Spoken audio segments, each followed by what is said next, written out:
treasure seekers. This is Blake coming to you live from New Mexico, and joining me as always from Washington State, it's Bryn and Cody. How's it going, guys?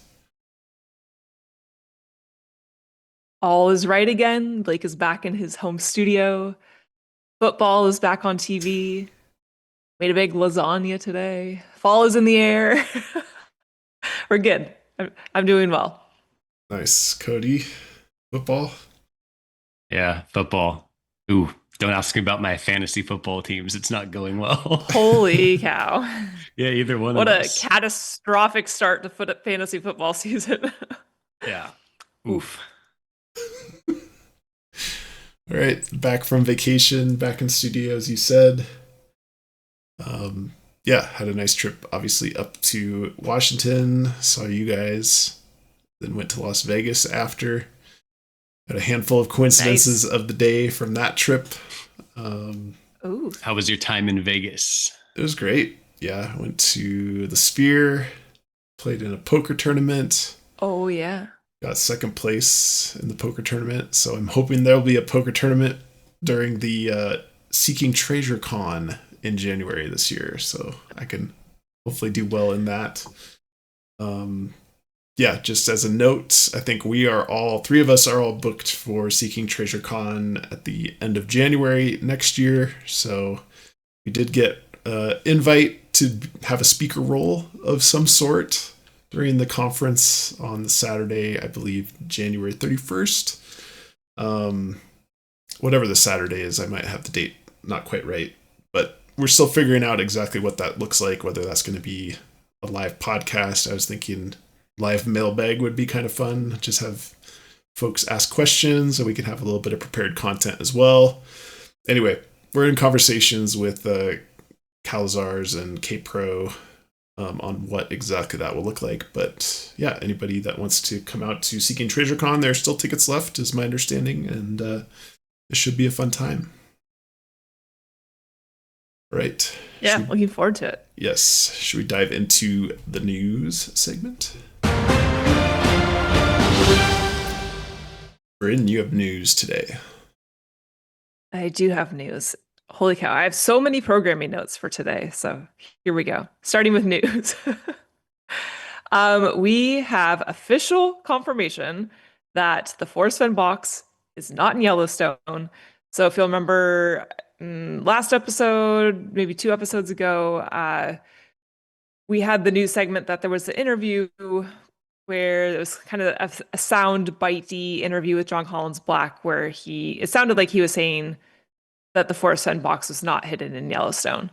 So this is kind of news and very much a wild coincidence. Brian wrote in, and he essentially had the same solve as Cody for the Forest Fen box that Cody Wow. presented on Horseshoes and Hand Grenades a couple of weeks ago. That was So that was the Grand absolutely Canyon, wild Grand Canyon of the Yellowstone. Yes. of the Yellowstone. Like almost exact. Like they were dialed in on the same things. Sounds like a So smart he guy. actually came up with his solve actually the first month that the book came out, Wow. and he went boots on the ground the first time in April, and he sent some pictures. It was like super snowy. He's like, okay, obviously too soon to go boots on the ground. Can't find anything. The snow is way too deep. And so then he had scheduled a second boots on the ground trip for Labor Day weekend, which of course was right after this news came out that it was not in Yellowstone. Unfortunately, his trip is non-refundable, and so he went and made the most of this boots on the ground experience that he could. And it looked like he ended up having an amazing trip, which was awesome. Um, so part of that trip, he thought, well, if I'm going anyways, like let me just make sure, like get confirmation with my own eyes that the solve does not check out. Which he did. And he also emailed JCB's team and got an official response from them. So he asked for verification to please clarify that your intention was for you to be saying that this is not hidden in Yellowstone. So this was an actual statement that came from Jon via Jon's team to Brian. I'm not sharing the actual email as a picture just because it has his full name and everything. So The statement was, "It has come to my attention that some of my words might have been misunderstood in a recent interview. Just to clarify, I did not hide my forest fen treasure box in Yellowstone National Park. I did hide it in one of the 4 search states of forest's treasure: New Mexico, Colorado, Wyoming, Montana. I hid my box somewhere I discovered while searching for forest treasure. However, since I never searched for forest treasure in Yellowstone, you can rule that area out." So Right. I saw the screenshot of the email. It sounds very much confirmed Yellowstone is out, which we assumed. But I know it was kind of a weird soundbitey interview. So this is wonderful confirmation. I do want to add that Brian sent us some really cool boots on the ground images from his trip, which was awesome to see because it was exactly like the things that we would have seen boots on the ground following Cody's solve. So yeah, we had pictures of Artist Point, South Rim, the campgrounds that Cody was talking about that you can't really get a visual of from Google Maps. So it was really awesome. And it blew my mind that they essentially had the same solve. Cool. That's 2 cool pieces of information. Yeah, certainly that interview being kind of an obscure podcast, and not that ours isn't obscure either, but it's not like a treasure related podcast, right? It was a legal podcast, and having that such important piece of information, I'm glad that Brian took the initiative to reach out to JCB's team. I bet he's probably not the only one maybe that reached out, but having response that it's not in Yellowstone is, yeah, let's put that to bed. Very good. You think there's anything that we can glean about JCB's take on state parks in general? Because I know that different people have different thoughts on the legality of hiding, or national parks. Sorry, I think I said state parks, but the legality of hiding and finding and retrieving and taking treasure from a national park. Or do you think that doing so is just a little too much of a stretch based just off of his lack of ever searching in Yellowstone? Yeah, I think those are two separate things. So he's been pretty cagey and opaque, I think is the right word there, about whether or not it's hidden in a national park. He has not confirmed nor denied that. He's kept that open-ended. We've had that discussion before. On whether or not that's just to keep the search area open wider, whether one thought is the incentive for contacting him when finding the box is if there's legal issues, he'll pay for them, something like this. So I don't think, in my mind, I'm not convinced that this provides us any hint towards whether or not national parks are still in play. So why rule out Yellowstone? Well, I think it's clear in the email that he said because Yellowstone was not a search area of his for forest fen, he did not hide it there. Which, but why even say it? What are you asking? So he doesn't. He never says anything. So why all of a sudden go out of his way to say, "Oh, by the way, I never searched in Yellowstone during mine, so you don't have to search in Yellowstone for years." It seems just like there's so many other things that I think the community has asked that would be much easier to answer that he chooses not to. But then that one, for some reason, he goes out of his way to say, "Don't go there." So I wonder if, I don't know, seems like there's something more to it in my mind, but I'm not exactly sure what that is.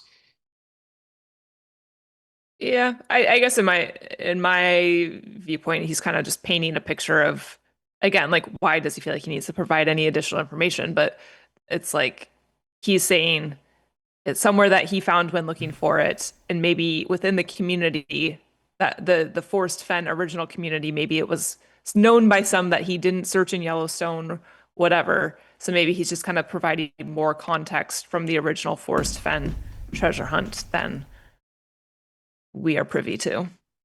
Okay. Yeah, I think it's just a clarifying statement based on what actually came out of that interview. And maybe because it was edited in such a way that he felt like he needed to be very clear in the response, which is what we wanted, right? When we talked about it a couple weeks ago, for him to be very clear, yes or no, it's in Yellowstone, not just based on a single sound clip from a podcast interview. Like, that should be information now that's on the website. I haven't gone and looked. I'm doubtful, just because it doesn't seem like the website for Treasure Inside has been updated since like the week of launch. So anyway, I haven't gone back to look, but that information was way too important. I think the other thing, I don't know which one of you brought it up, was there might be pressure coming from Yellowstone National Park for all of these treasure hunts happening, right? That the authors, whether it's Justin Posey for Beyond the Map's Edge, or There's Treasure Inside, Jon Collins-Black, I'm guessing maybe there's pressure being applied from Yellowstone specifically saying, can you please tell people it's not here? So it could be some politics in play. Yeah, I think maybe I said that the first time around, where it's like Yellowstone finally was rid of this whole forest fence situation, and now they're like, what gives? We have 2 more hunts that have built off of this, and now people are coming back in even bigger swarms. So I could totally see that be, kind of reading between the lines there as well. All right. Is that good for the news segment today? Let us do a horseshoes and hand grenades. A couple short ones today.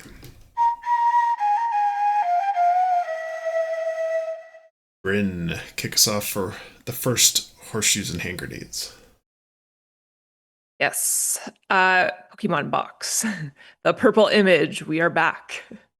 So this is kind of out of order. Maybe it was prompted by what somebody wrote into the mailbag, and it just kind of got me thinking about the purple image again. And I was trying to look at it through a fresh eye, and I was thinking like the frog looking through its red ruby eyes. And so I kind of got set on this idea of this being a heavily filtered image, which I think is, a very fair interpretation. If this is truly built off of an image that was captured, a real image, I guess, that was captured somewhere along this journey. So I just threw it into AI and I asked it to try to remove filters and show me what it possibly could show as far as the closest real life image that this purple image would be without filters. And so, I mean, of course, it's AI. It gave me a very nice, crisp image. But if you want to show up, I think it's kind of nice to see, because when you see this image, it does look like the purple image, but real life without anything applied to it. So, I mean, this is very much like a reasonable spot that I feel like maybe this is somewhat what the original image looked like before any alterations were made. So do you guys have any initial reactions to what this image is? I think that's super cool. I mean, it's definitely, it's got the different... Oh, go ahead. I was just going to say, I hadn't seen this image yet. And when you went to open it up, I was not expecting for it to seem as familiar as it does. Like, it feels very, feels very reminiscent and spot on with that purple image. I was skeptical before I saw it that it was gonna look. Yeah, I mean, even look how it looks. The rock shapes are very much like the highlighted lighter areas of the purple photos, and you get the water reflection in the rocks. So I thought this was pretty cool. And so then I was like, well, tell me where this is. Can you give me a best guess on where you think this type of landscape would occur? And I think this is probably a classic case of AI, I think, kind of tends to tell you what you want to hear, or bases its response on previous threads that you've had open in whatever AI provider you're using. And of course, it was like, oh, this is the Buffalo National River. So it gave me a few places, but all kind of like that general area where it was kind of like you would be able to find a gorge and these like rocky bluffs and, a serene river. So this, based off like the type of landscape, it was just giving me a few examples, but Buffalo National River was one of those. what probably would be a good thing to do is like try it in incognito tab or something like that and just ask it where it thinks it is without any other search history. So I would take that with a huge grain of salt, but overall I thought the picture was pretty cool to see it in this way. Is it particularly helpful? Probably not. But I think it is interesting. Like if this is a sense of maybe what an original image would have looked like, I think it does rule out a lot of places that I was maybe looking or pretty convinced regionally it would be. So it depends on how much I want to lean into this. I think another interesting test to try out, if you wanted to kind of keep going down this path, would be, like you said, to kind of clear your history or your cache or whatever it's called, and ask the AI to generate, the same thing multiple times and see if it kind of keeps kicking out similar scenery, or if it's just like wildly different every time you do it. And this is just the one that happened to spit out this time. Yeah, and it'd be good to do that. Consistency to it between different AI providers as well. Like I try it in ChatGPT, try it in Gemini, and give it a few different shots and see what it spits out, because that would be a really good comparison as well. Yeah, I mean, I think it could be super valuable depending on how Jon generated that image for the Pokemon chapter, right?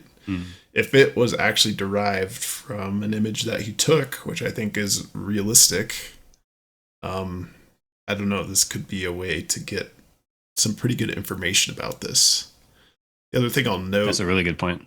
The other thing I'll note is the very first time we talked about Pokemon Box in the special episode, we had highlighted that he mentioned that picture was taken at the end of the day, sometime near the end of the day. And so in my mind, it was really hard to translate what the shadows looked like if we're thinking of trying to put a north, south, east, west direction on this. But depending on the accuracy of this enhancement, let's say, this actually is super helpful, I would say, in that sense of if these shadows are being portrayed correctly in whatever the AI spit out here, because certainly the shadows and kind of orientation of those shadows are much more pronounced via this image. That's a good point. I hadn't thought of that at all. So all right, well, maybe my photo is more helpful than I thought. This is super interesting. I think you should post it on the Discord. I think it would be of high interest. What tool did you use for this? Is this ChatGPT or? I believe this one was ChatGPT. Okay.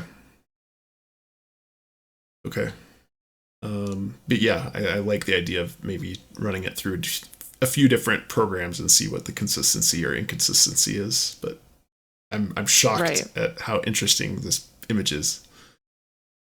If I recall correctly, when we had looked at, I don't think it was us, it might have been Matt, Blake's best friend Matt. Yes. I think it might have been him. Whoever it was that was extending some of the artwork from the book. Yes. Back through the computer process. Yeah, to detect whether it was like, AI generated or not. Yes. But I thought that it was also like giving like percentage chances that it was generated by each like AI. I don't know if they're called providers or whatnot. Yeah. But if that's something we can do too, that would also be, super interesting to then know, if we can take the purple image that JCB gave us, send it back through that, have it tell us which AI provider it most likely came from, and then use that same one to kind of do the process in reverse. That might give us kind of at least a chance at the most accurate representation of the original picture. Interesting. That'd be something interesting to try. But yeah, you've opened a can of worms here, Bryn. Future.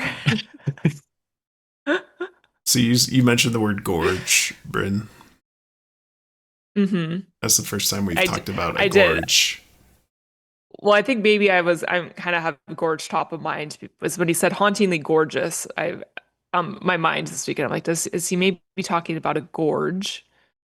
Uh, Maybe that has like a spooky name or something like that. That would make it hauntingly gorgeous. Okay. Because then he talks about the eagle high above.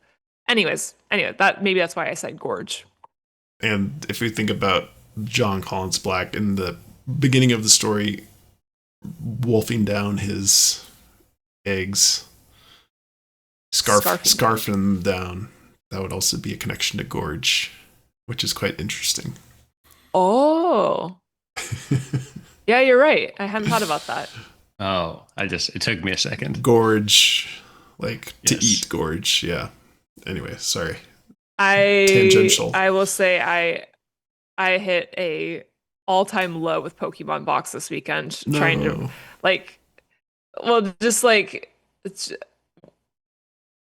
I think I need to get a better grasp on I need to take a deep dive into this wordplay, and I'm afraid it's even heavier than I anticipated. And if so, holy cow. So I'm not getting too discouraged yet, but I'm afraid it's very difficult. We'll see. All right. So if anybody has been to this place, just let us know where this is at. Yeah, just have you seen this picture? Yeah, where is this taken from?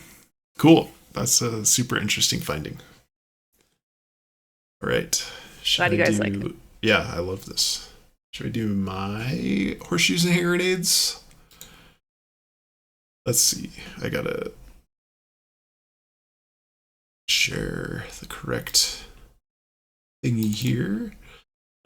So as mentioned the past few episodes, we've been talking, well, I've been thinking at least about the Hopi calendar and the Charles Loloma chapter, and thinking of what to do with some of these hard clues, right? And I think a hard clue or a hard piece of evidence here is the underlined letters in the Hopi calendar that we've discussed before. So, for example, the line over the N, the line under the E, R, L, T. I think I missed one there. Oh, the A in May. That being those letters that are underlined or overlined, spelling out antler in an anagram, and thinking more about the Katsinas or the Katchinas in the Hopi culture. So I've been doing a bit of research on Katsinas and their meanings, and keeping in mind the antler clue, which, again, I'm not 100% bought in that antler is the solution there, but it sure seems interesting and one way to use those letters that I think are a solid clue. There's this Katchina house, so Katchina or Katsina are kind of interchangeable. These Katsinas are dolls and representations of certain concepts in the Hopi culture. They're represented, like I said, by these dolls or figurines, and they're also represented by human portrayers in the Hopi culture, in their dances as well, which obviously there's dances that are highlighted in this calendar as well. So doing a bit more research and a deeper dive into Katsinas, here's a whole list of different Katsinas and their meanings. The bear, the eagle. Eagle rules the sky, representing strength and great power, carries our prayers to the creator. Wolf, ogre, owl, deer, which is the one I'll be focusing on today. Because of the antler connection, I'm wondering if that's how you're supposed to be connecting these things, the antler and the Hopi calendar clue, and the emphasis on Katchinas or Katsinas. There's a ram, snow, badger, lizard, etc. So there's about 18 of these. I've been using ChatGPT also to aid in some of this research, and this seemed to be the original reference that ChatGPT used to come up with its original list of Katsinas. So I think I need to do a little bit more vetting of that, certainly to find maybe a more comprehensive list. but I think this is a good starting point, particularly with the deer one, if I'm trying to make a connection to antlers. The other resource... Oh, Cody. Cody has a question. So I just feel like I've been talking over people this whole episode. I'm trying not to do that. Quick clarification for people wondering the same thing I was, because I just did a super fast Google search. Antelopes have horns, not antlers.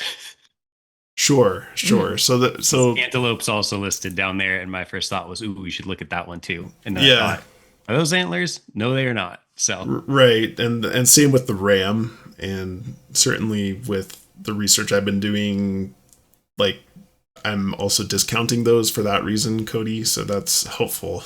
I do have antelope in the rest of the presentation here.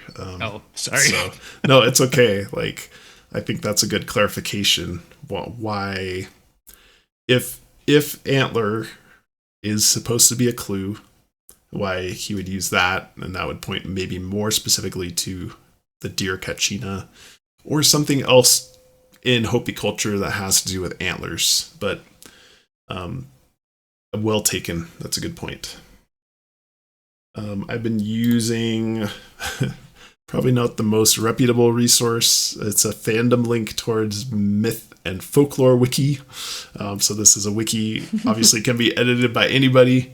But there was a few representations of some of the Katchinas from the Hopi culture and images. So, for example, and this one is, kind of interesting just because of the Hopi name, which is sewing. And if we think about the tapestry theme, the sewing theme, this could be a very good coincidence, or just a bad coincidence if it's strictly coincidental. But I thought that was interesting. But the sewing is a Hopi deer Katchina. Usually when he appears, a wolf or a mountain lion Katsina as a side dancer accompanies him. Whenever he dances, it is a prayer for increase of deer.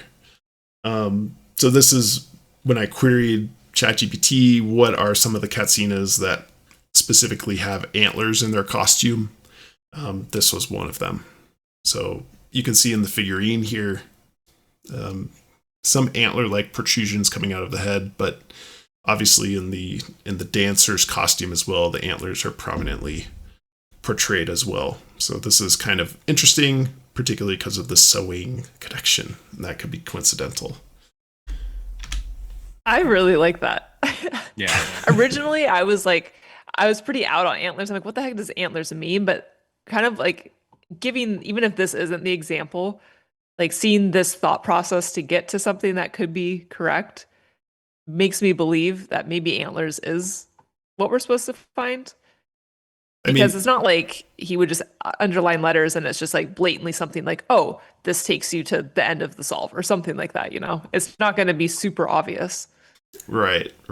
And that's basically the conclusion we'll get to today. Is this is kind of as far as I've gotten. I haven't had a bright idea about how to get beyond this connection necessarily. The nice thing about antler is it's, and we discussed this at the time as well, is if a clue is antler, like that's a pretty specific term. It's not like it's triangle, circle, sun, right? It's a little bit more rock. It's a little more specific than that. So that's why I'm kind of set on trying to figure out what that could mean, just because it is a more unique word than some of the other ones that we've been pursuing. There's also the sewing wa, which is also a deer dancer Katchina of Hopi mythology. The sewing wa helps ensure game is plentiful and sufficient snow comes in the winter to allow good harvest the following year. The deer dancer holds a stick in each hand to imitate the front legs of a deer. And so there's a sewing, which we just looked at, which was described as male, and then there's a sewing wa, and I don't know, one of these is like a female representation, one is a male. They both have horns though. One is less prominent. So anyway, this being a wiki, I'm not particularly trustworthy of the sewing versus sewing wa, which one is meant to be the feminine form of this. But anyway, just another example here. It's not particularly revealing what you would do with this information, other than we're thinking about the butterfly theme, right? Cycles of life, things like that. I mean, this could all fit into that theme, but what do you even do with that? I mean, I like the idea of the eclipses, seasonality as a big theme, but that's too big to handle for finding specific clues for a treasure hunt. So that's kind of where I'm stuck at. And then as a related one, the one you mentioned just now, Cody, the antelope, that's called Chop, which is an interesting name, and probably the pronunciation is not chop, but that's how it's phonetically spelled between the Hopi and English language romanization here. And that is a pronged horn Katchina, and that Katchina can bring rainwater to the crops. So that's kind of as far as I've gotten with the antler connection to Katchinas. And I'm kind of stuck, but I feel like I can do a lot more digging here and see if I can come up with something more clever. I still think that's still pretty cool what you found. Thank you. Yeah, I like it too. Like you said, if it's a coincidence, it's an either very good or very bad coincidence, depending on how you're viewing it. But I like it. All right. And then more to come in coming up, Horseshoes and Hand Grenades. I want to do some more research into the Hopi butterfly Katchinas. Certainly, I haven't finished that research yet. I also have a pollen connection that I'd like to dive more deeply into, since pollen seems to be very important for Hopi culture for my research. And because of my favorite line in the book, a bee landing on a pistol, I was also drawn to that. So more to come on this topic, but I want to give people an update and just some food for thought of going down this chapter. As we mentioned before, like, there's the only chapter, the Loma chapter, that has the epilogue, let's say, that's like more about the Hopi culture. So it seems like that is just a highlight to say, if there's certain things that he wants us to do more research on, which he says in the book might have been his intention, this seems like a realistic one that we could dive down a rabbit hole a bit more and do some more research on. I'm excited. All right. You have me on the edge of my seat. Yeah. Hopefully I can come up with something more solid here, but this is the beginnings of it. All right. Yeah, I'm a big fan of anything that touches on multiple of our big themes, and that one seems to kind of touch on, like you said, sewing, the Hopi stuff, possibly maybe some eclipse stuff because of the calendar. Kind of start bringing some of these ideas together. So it gets exciting. Nice. All right, let's dive into the mailbag. Mailbag. We've got mail. Bryn, you're going to kick us off on mailbag today.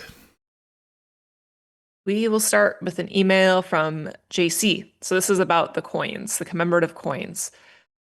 He said, the markings on the coins are somewhat similar to waypoints on an IFR, which is an instrument flight plan.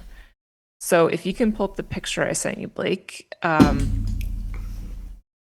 Sure. I think when you see it, it'll just kind of make sense. But it definitely does look like the circles and angles are very reminiscent of what we are seeing on the commemorative coins. And so he was tying it into the connection of like 36,000 feet, being tied into aviation.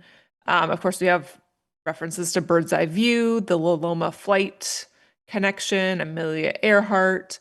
So there definitely seems to be, something very important with the idea of aviation and seeing something from above and getting this different perspective. And so when you see this type of instrument flight plan visualized, it is pretty interesting when you get these points of intersection and the angles and how they are marked in this picture specifically. So if you are watching, you can definitely take a look at this and see. If you are just listening, it looks very similar to the coins. And feel free to hop over and take a look if you're more curious, or you can Google it later to see what these wayfinding points look like. What do you guys think? So wayfinding, interesting. I mean, the thing that catches my eye first is with the wayfinding. It looks like compass roses. The 3 that have multiple lines on them, it seems like the angle is the same just by eye here. So for example, here and here, here and here. So I wonder if that's kind of a standard thing or if those actually change based on different flight paths or whatever this information is trying to portray. It seems very complex. Yeah. Yeah, I probably should have done a deeper dive to see, like, well, what is this actually telling us? But I did not do that. So this might be a good opportunity to reach out to our pilot friend. We've been talking about potentially having an interview with him. And this would be a great topic to bring up to say, show him some of those coins and say, does this seem like it's a way path, a wayfinding angle? Or are they always consistent like they're shown in this map? Right. Yeah. I just thought when I pulled up the picture, this was like the first one that popped up, and I thought, yeah, I can totally see it. So I thought it was really interesting. Cool. Cody, are you in or out? When it first popped up, I got really excited, but the more I look at it, the more I agree with you that, at least from the limited kind of data that we see on this one photo, it seems like it doesn't seem like a match to me. It seems like you said, all the angles would be the same. Yeah, and like the different lengths of the lines, I don't think we're going to end up seeing that. So yeah, I got excited initially, but I think that I don't think it's going to be a match. Yeah, certainly. I think the big arrows here are probably pointing to magnetic north, is my guess, and there are, degree designations coming out of that. So I don't know, it could be possible to use the coins in that way. But yeah, more research required. I'd also be interested to know why some of the circles are bigger than others. Like that one on the bottom, kind of bottom left, the one that your mouse was just over. That one appears to me to be smaller than most of the other ones. I'm wondering if there's a reason for that, or if that is literally just like they just scale it to a size that looks good on the paper. Right. Or if there's a reason that one's smaller, because that would also could change some things just with like literally like the lengths of the lines on the coins. Yeah, which we did talk about a couple of weeks ago from, I can't remember if it was Mailbag or Discord, that the coins are a little bit inconsistent on how long the lines are reaching towards the border. So that's a good point, Cody.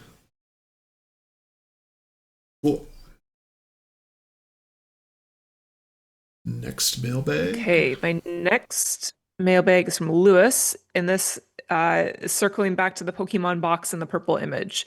So this email is kind of what got me going on that purple image again. So he said, him and his group that they're working on the puzzle with, we believe that the entire photo or a portion of the photo might be a Magic Eye 3D stereogram. The photo has a lot of patterned repetition in the top half, which is common in stereograms. But we think this because the phrase "press my face against every store window" is mentioned on page 213. Pressing your face against a piece of glass is a common technique for teaching people how to view stereograms for the first time, or looking through an aquarium and other similar techniques. We think it probably has multiple steps to solve it, such as the Mad Magazine fold in the photo, then try the stereogram to view it. So I know we originally talked about the Magic Eye idea briefly early on when we were considering So this purple image. That was my first question, And- actually. Stereogram is what I know as magic eye, where you have to like cross your eyes. Is the magic eye. Okay. Thank you. For 90s, Yep. 90s people, magic eye books were so popular. If you don't know magic eye, just Google magic eye. You'll know. So I remember Blake had mentioned magic eye at one point. And so I was on YouTube looking up how to view these things because I couldn't get my eyes to do it.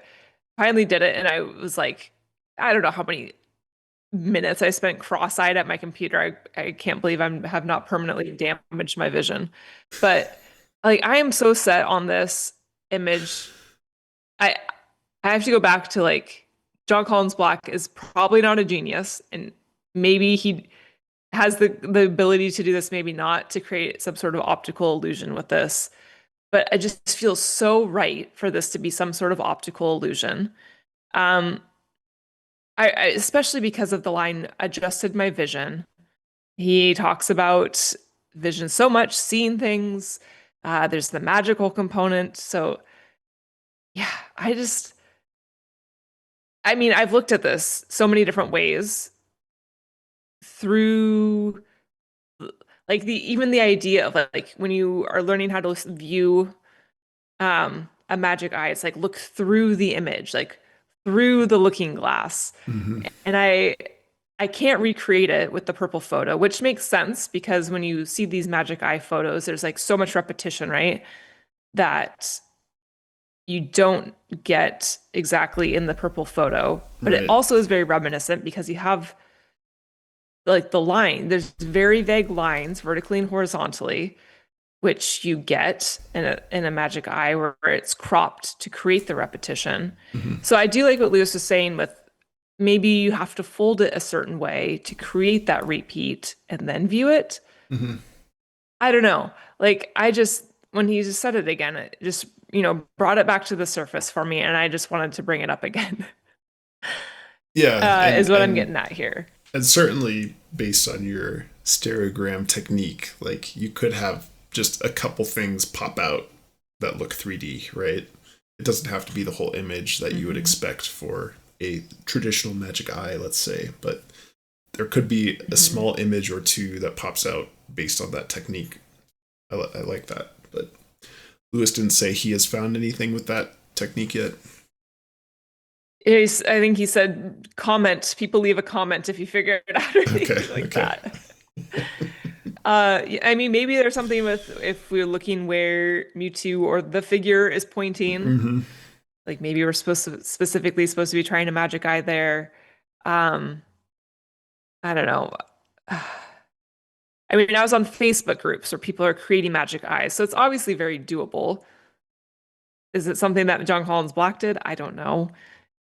It just seems so right that there's some sort of, and then the 3D component of it too. Like if you're thinking original Pokemon games, 2-dimensional on the Game Boy versus now you get into Pokemon Go, which is very much 3D in our world, augmented reality, expanded reality. I don't know. I'm just trying so hard to make this work. Yeah, I've tried putting that image into a 3D viewer, right? So something that you would use to view virtual reality, right? They have those simple Google Cardboard things. I tried a simulator of that on this image. I didn't really get anything. It was just garbled mess. So there are approaches, but if we go back to, Cody saying you just need the book, right? Using some of these more electronic enhanced methods, maybe not the right path to go down. I made Cody go out to the garage with me and hold the book behind the tinted car window.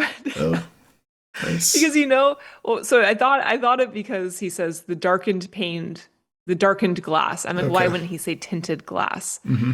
And then I thought, well, like when you get kind of like that cheaper aftermarket tint on your windows, it's like that very purpley haze, right? So like maybe that purple haze of the tint filters out the purple of the image. Anyways, Cody was not thrilled about me requesting that, but did not yield any results. Now you have to do that and cross your eyes. The amount of time I spent cross-eyed looking at this computer screen was unbelievable. I'm surprised I could read the rest of the day. So I think I generally like. Anyways, go ahead. So I think I generally like the idea of combining two different methods, because we've tried like 10 or 20 different kind of solid methods where it had like a reasonable shot of like, hey, maybe this leads to something. And I can see how like JCB creating the puzzle might be like, oh, if I just make this a seeing eye, or I just make this a filter, or I just make this a Mad Magazine fold in, it's almost like too quick to solve. Like that's like someone would solve that day one. So maybe it's, you have to fold it in this way, turn it 180 degrees, and then do like a seeing eye. And like Blake said, it wouldn't even have to be the whole image if just something pops out somewhere. So as much as then it becomes, exponentially more things to try, I do like the idea of maybe combining multiple things. Another thing that kind of came to mind as I was kind of just daydreaming about other things to try with the image is, and this is kind of related to the you only need the book thing, but what are your thoughts on something that would in some way, like, do you think it's fair for JCB to end up using a method where you have to kind of degrade your book degrades in the process of doing it, like folding pages? Because like if you try a million different folding pages things, your page is kind of just going to fall apart like pretty soon into that. So I'd almost think that it'd be like kind of unfair for him to be like, oh, you just had to fold the page in these 8 ways and then it all lines up perfect for your little 3D pop out. Yeah. I mean, I can even see though where that I think I wouldn't rule that out, but I think he would probably also think, well, people would be reasonable enough to maybe print out the image and try it or do it digital. I mean, I get the sentiment of what you're saying. Or there's hints to it and you're not supposed to just try all the different possible folds. I wonder if anybody has tried origami, right? The jumping frog is like a pretty... We have... Okay. Well, what made me actually think of it is I was just daydreaming about doing like the old school this thing where you like the fortune teller. The fortune teller thing. But I was like, if I cut it out and make a fortune teller, that's probably it for that book. But the frog, jumping origami frog, have you tried that, Bryn? To fold it in such a way? I mean, how do you make a square though? How do you make it? Because it's not a square, so you'd have to first decide. Well, maybe some of those vertical lines help make it a square. Right. That's a good point. And then we do have the line, digital treasure hunt in history was unfolding all around us. Ooh. So we do have a mention of folding, which I know had kind of prompted us into the origami concept earlier on. Oh my gosh, here we go again. The purple image has surpassed my outline craze of early podcast. All right. Driving me nuts. You got one more mailbag?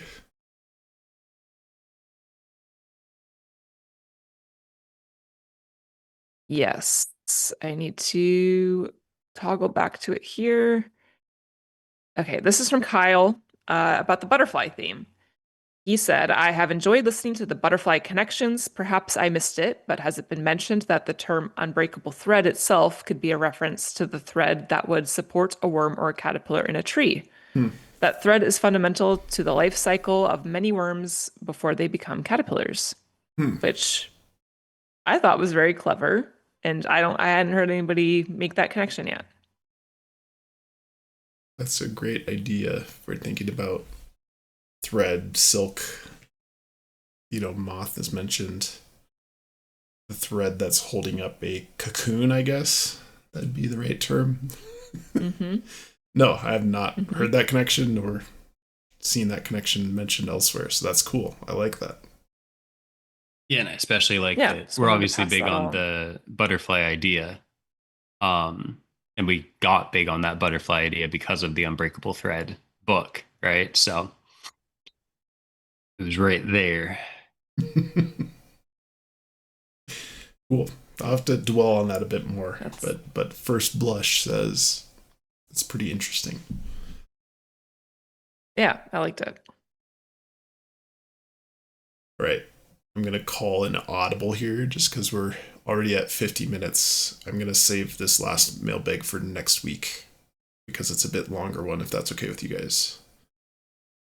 Fine by me. That is from the Keenagers.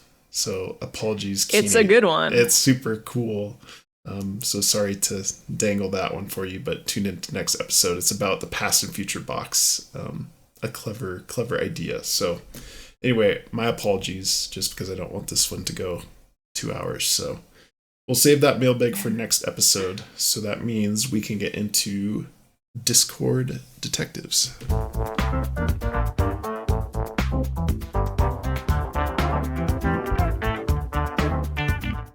Cody, I think you have Discord detectives today. Yeah, I got a couple of them, and I think they're both going to be a little bit quicker. So I should be able to fit both of them in here. Okay. The first one is one of those ones that I'm really interested in, and I have found myself thinking about probably more than I should have over the last few days, because I think it's one of those ones that may not really end up helping us that much in the hunt, but it's just such an interesting idea and something I hadn't thought about. So this one comes from, I think I'm just going to read most of the post here that I had found. This is from the Calazar's Discord channel, and it was by username Lucas, or just Lucas, maybe. I don't know. Jeez, I don't know how to pronounce it. Basically, what he's talking about, I'll kind of summarize it before I read it, but he's talking about Dungeons and Dragons and Dungeon Masters and Dungeons and Dragons, which are basically, I'm not a Dungeons and Dragons expert, but I did play a couple of sessions back in the day. Literally probably 2 sessions, I think. So the Dungeon Master, in case anyone doesn't know, is basically like the person that's in charge of like overseeing the adventure and like kind of like almost like the referee of the sport, but they're also kind of telling the story to the players as they play it, and then like coming up with the rules, I guess, a little bit on the spot within some guidelines. That's just kind of a 36,000 foot view of their role. But what Lucas is talking about is how in Dungeons and Dragons, and I hadn't thought about this until I read this on the Discord, but I totally know what he's talking about. And that's that, like, it's hard to describe, but like the Dungeon Master almost has like 2 different personalities, or is 2 different people. They're like acting as the capacity of the Dungeon Master while they're in game. And then, you know, when you're not playing the game, or kind of when you break the 4th wall and you're talking to that same person and they're not acting in the capacity of the Dungeon Master, there's almost like this culture, I guess, of that you almost like act like you don't know what the other person, what the other version of you that is the Dungeon Master knows. It's almost like having like split personalities. It's really hard to describe, and he describes it much better than I do. So I think I'm just going to read what he said in his Discord post, which is, let's see here. It says, JCB seems totally disconnected from the hunt, and says, oh, you mean the long poem at the end of the book, you know, describing that JCB quip, or when JCB said that he's not going to interact with the way that Forrest Fenn did, or that he has a team who will answer emails and he will not be directly answering emails.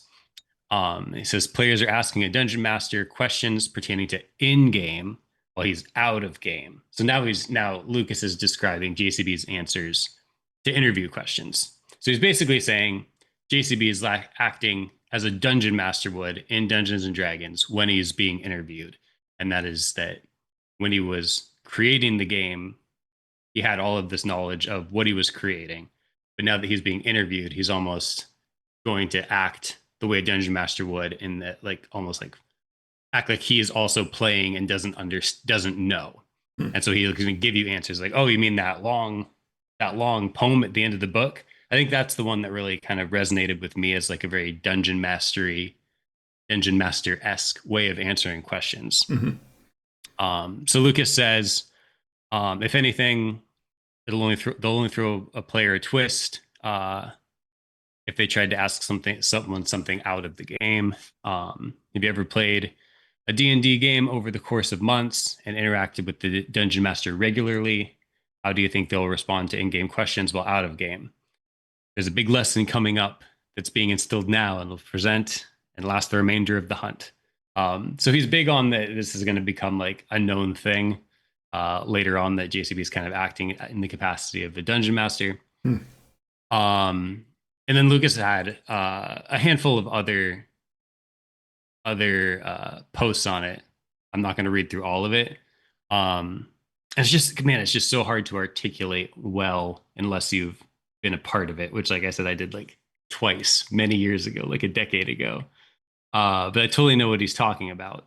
That like that total split and just like acting like you were a separate entity from the person that created the game, and you have no knowledge of it, and you're playing along as a player almost at that point. So, like I said at the beginning of this, I'm not sure that there's a huge amount of takeaway, like things to actually implement in the treasure hunt by viewing it that way. I mean, like, I still am going to trust what JCB says at face value, you know, when he says, or his team says, it's not in Yellowstone. I totally believe that. But I think it could maybe at least offer a little bit of an explanation to why he's saying things like, "Oh, you mean that long poem at the end of the book?" Because he's kind of trying to act more like a reader and less like the person who created the puzzles. So I like that framework. It'd be worth revisiting a couple of these interviews and seeing if that theme holds. But that's a really great explanation for it, I think. Oh, you mean the largest of the 5 treasures? Yeah. If nothing else, I found it interesting. Yeah. Cool. I think just one quick critique on that is he also provides a lot of commentary and interviews that would be very opposite of what you're saying then, I guess. Like, you would also speak about the book in the way that's very personable and detailed accounts. So I could see it go both ways. I'd be very skeptical of that being an intentional thing, but I do like the thought process. It's very creative. Right. Second Discord Detectives, Cody? Yes. Bren, you're going to like this one a lot more, I think, because it is a little bit of etymology. Oh, boy. Love etymology. So this one comes from Sunny and also in the Calazar's Discord. And I'm going to read this one straight up, and then I'll provide a little more detail that I looked into. But Sunny says some stuff, and then says, I also like the etymology of the word clue. You guys know the etymology of the word clue? No. No. I'm super, like, I'm excited about this. The word clue comes from the Middle English word clue, spelled C-L-E-W, meaning a ball of thread or yarn. This literally, yes, this literal meaning was extended metaphorically, referencing Ariadne's thread from Greek mythology that Theseus used to navigate the labyrinth at Crete and escape. So that is an old Greek myth about a guy that's going to go slay a minotaur in a labyrinth, and then this love interest gives him this ball of thread, because people either he wants to slay the minotaur but find his way out of the labyrinth, which is not going to be easy to do in the myth. So she gives him the thread, tells him to, you know, start with the thread at the beginning, and basically a way of retracing his steps to get back out. And so let's see, where am I?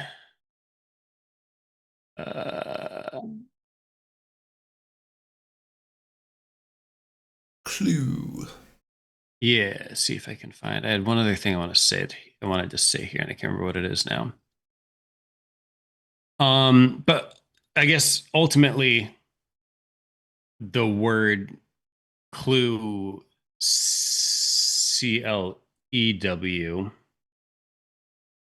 Let me read this up here. So, over time, the idea of clue or thread helping someone find their way out of a confusing or puzzling situation became metaphorical. By the 17th century, clue, CLEW, evolved into CLUE, and its meaning shifted to refer to something that helps solve a mystery or problem, just as Ariadne's thread helped Theseus navigate a confusing maze. So I read a bunch about this topic. And it kind of gets there's more information there, but it's not anymore really that really pertains to the treasure hunt. But I thought this was just super interesting because I mean, clue would obviously be like a top 10 keyword for treasure hunting, right? And the fact that it's just like it evolves from a word meaning thread or yarn, it just feels like such a on the nose. Feels very on the nose. How many have you checked? I've been spending. Oh, have you checked, Cody, how many times clue appears in the text? I maybe can remember one instance, but I could be making that up. I don't think it's prominent. I can't remember. Okay, so we'll have to look into that after the show. Cool. I've just recently been spending a lot of time thinking about just my speculation, as I think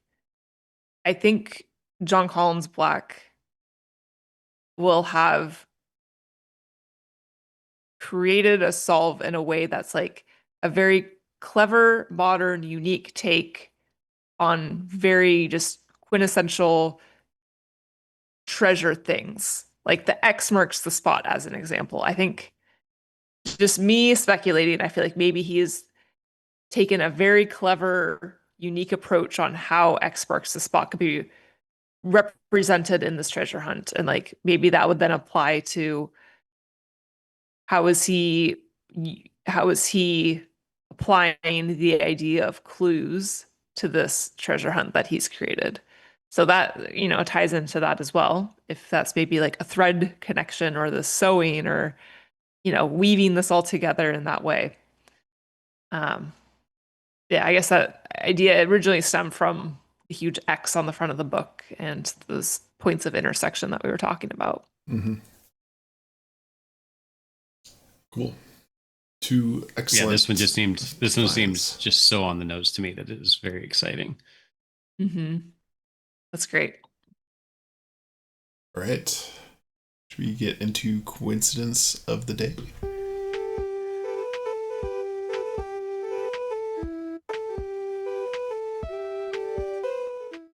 Bryn, all your fans will be happy you're doing coincidence of the day today. This is a better coincidence of the day than I typically provide. So everyone's in for a treat. I was sitting right here working on Pokemon Box. I look out the window and a Amazon Prime van drives by. And they always have something witty on the side now, right?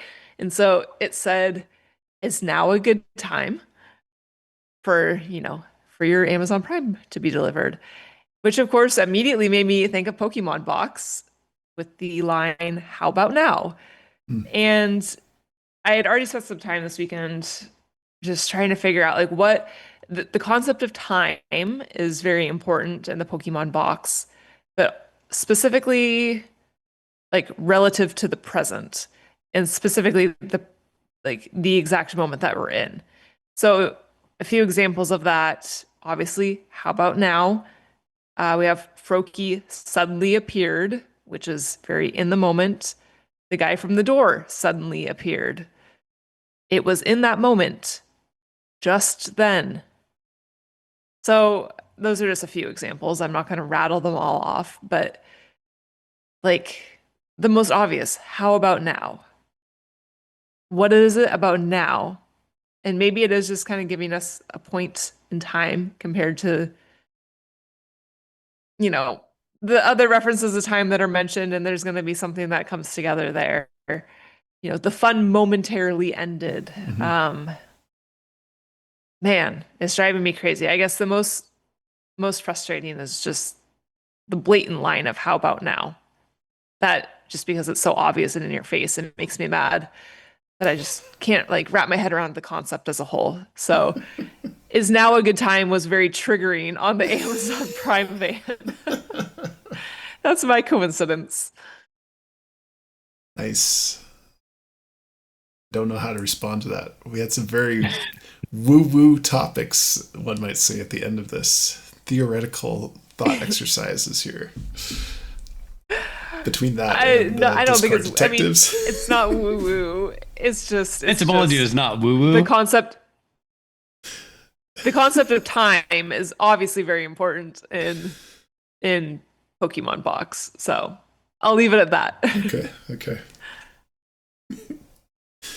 I'm glad we'll be doing some hard mailbag evidence on past and future box. Back to my roots next week. All right. I think that's an episode. Thank you, everybody, for tuning in, and we will see you next week.